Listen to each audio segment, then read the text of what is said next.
Hi అండి. నేను మీ రూప. నేను వేములవాడ రాజన్నని దర్శించుకోవడానికి వెళ్ళాను. ఎలా వెళ్ళాలి అంటే ముందుగా సికింద్రాబాద్ రైల్వే స్టేషన్ నుంచి జూబ్లీ బస్ స్టాండ్ చేరుకోవాల్సి ఉంటుంది. అక్కడ వేములవాడ వెళ్ళే బసెస్ అవైలబిలిటీ ఉంటాయండి. మీకు 8 నెంబర్ ప్లాట్‌ఫామ్‌లో వేములవాడ వెళ్ళే బసెస్ మీకు అవైలబిలిటీ ఉంటాయి.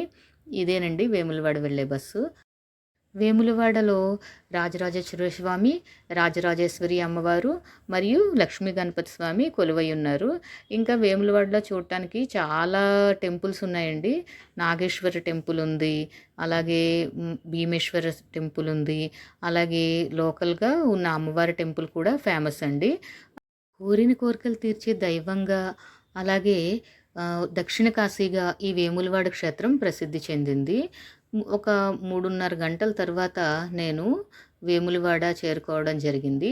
ఇదే వేములవాడ బస్ స్టాండ్ అండి. ఈ బస్ స్టాండ్‌లో బస్సు ఆగిన తర్వాత మనం ఆటో తీసుకోవాల్సి ఉంటుంది. ఇదే బస్ స్టాండ్. ఇక్కడ మనం బస్ దిగి ఆటో తీసుకున్నాను. అక్కడి నుంచి రూ. 20 ఛార్జ్ చేస్తారు ఆటో వాళ్ళు. నడిచి కూడా వెళ్ళవచ్చు. నడవలేను అనుకున్న వాళ్ళు ఆటోలో వెళ్ళవలసి ఉంటుంది. ఇంకా కనిపిస్తుంది కదండీ ఆ చెట్టు. అక్కడే వేములవాడ దేవస్థానం అదే. ఈ రకంగా నేను వేములవాడ టెంపుల్ చేరుకున్నాను. అక్కడ చూడండి దేవాలయ ప్రాంగణం ఎంత సుందరంగా ఉందో.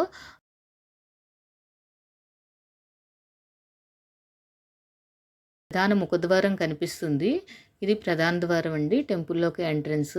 ఈ చుట్టుపక్కల అంతా ఇక్కడ కేశఖండనశాల కూడా ఉంటుంది. అదే కళ్యాణకట్ట కూడా పక్కనే ఉంటుంది. కళ్యాణకట్టకు ఒక సైడు కోనేరు ఉంటుందండి. మరియు అదే ప్రాంగణంలో మనకి సెల్ ఫోన్‌లు భద్రపరుచుకోవడానికి కూడా ఉంటాయి లాకర్స్. అలాగే మనకి లగేజ్ భద్రపరుచుకోవడానికి కూడా ఉంటుంది. ఇదే కోనేరండి. ఈ కోనేటిలో స్నానమాచరించి దైవ దర్శనానికి వెళ్తుంటారు భక్తులు. అలాగే కేశఖండనశాలలో నీలాలు సమర్పించిన భక్తులు కూడా ఇక్కడ స్నానం చేసి దైవ దర్శనానికి వెళ్తుంటారు.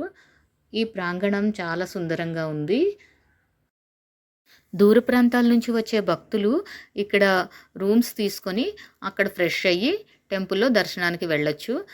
లక్ష్మీ గణపతి, రాజరాజేశ్వర స్వామి, రాజరాజేశ్వరి అమ్మవారి దర్శనం తర్వాత నేను బయటకు వచ్చేసాను. టెంపుల్ ప్రాంగణం అండి ఇది. ఈ టెంపుల్‌లో కోడెమొక్కకు ప్రసిద్ధి చెందింది.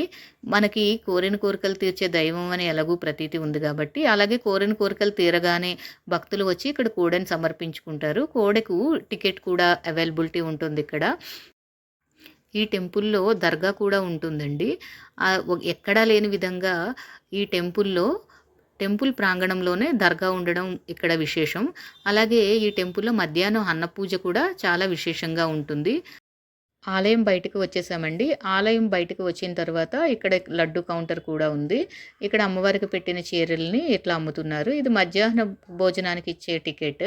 ఆ టోకెన్ తీసుకొని నేను మధ్యాహ్న భోజనానికి వెళ్ళడం జరిగింది. ఆ తర్వాత ఇది నాగేశ్వర స్వామి టెంపుల్. కొంచెం దూరం నడిస్తే మనకి ఆ ఆలయం బయటకు వచ్చి కొంచెం దూరం వెళ్ళిన తర్వాత మనకి నాగేశ్వర స్వామి టెంపుల్ కనిపిస్తుంది. లోకల్‌గా ఉన్న అమ్మవారి టెంపుల్‌కి భక్తులు బోనాలు సమర్పించుకోవడానికి వస్తుంటారు. చుట్టుపక్కల ప్రాంతాల నుంచి వచ్చే భక్తులు ఇక్కడ బోనాలు సమర్పిస్తూ ఉంటారు. అలాగే ఇక్కడ చాలా షాపింగ్ కూడా ఉందండి. నేనైతే ఏం షాపింగ్ చేయలేదు. ఇలా బోనాలు సమర్పిస్తూ ఉంటారు.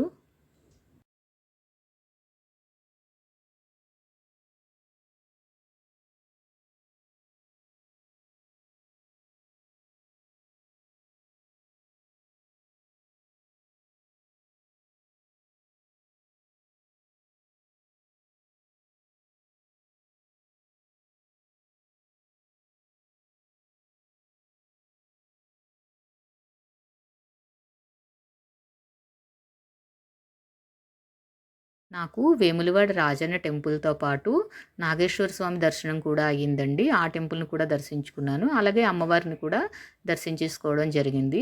అమ్మవారిని కూడా దర్శించుకున్న తర్వాత నేను ఇక్కడే ఉన్న భీమేశ్వర స్వామి టెంపుల్‌కి వెళ్తున్నాను. భీమేశ్వర స్వామి టెంపుల్‌కి వెళ్ళే దారిలో కూడా చాలా షాపింగ్ ఉంది. ఇదే భీమేశ్వర స్వామి టెంపుల్ అండి. ఈ టెంపుల్ ప్రాంగణంలోనే బయట ఇలా శివలింగాలు చాలా ప్రతిష్ఠించి ఉన్నాయి.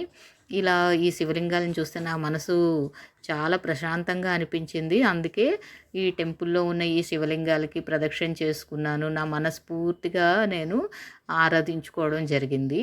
ఇట్లా ఆరాధించుకున్న తర్వాత ఓం నమః శివాయ, ఓం నమః శివాయ, శంభో శంకర, హర హర మహాదేవ, ఓం నమః శివాయ. టెంపుల్‌లో కూడా ఉపాలయాలు ఉన్నాయి. ఆంజనేయ స్వామి ఉంటారు.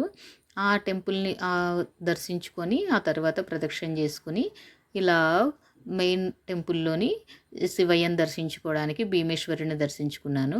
ఆ తర్వాత ఇలా పునర్దర్శన ప్రాప్తిరస్తు అని ఈ దారిలో కనిపించింది. ఇలా కనిపిస్తే నేను కూడా అనుకున్నాను పునర్దర్శన ప్రాప్తిరస్తు అని. మళ్ళీ ఒకసారి టెంపుల్ ఎంట్రన్స్‌కొచ్చి ఇట్లా అన్నీ ఇక్కడ దర్శించుకోవడానికి ఇంకా చాలా ఆలయాలు ఏవైతే ఉన్నాయో ఇవన్నీ ఫోటోస్ తీసుకున్నాను. ఇలా ఫోటోస్ తీసుకుని నేను ప్రాంగణాన్ని కూడా ఒకసారి అంతా తిరిగి చూశాను. ఇలాంటి మరిన్ని వీడియోస్ కోసం లైక్, షేర్ అండ్ సబ్స్క్రైబ్.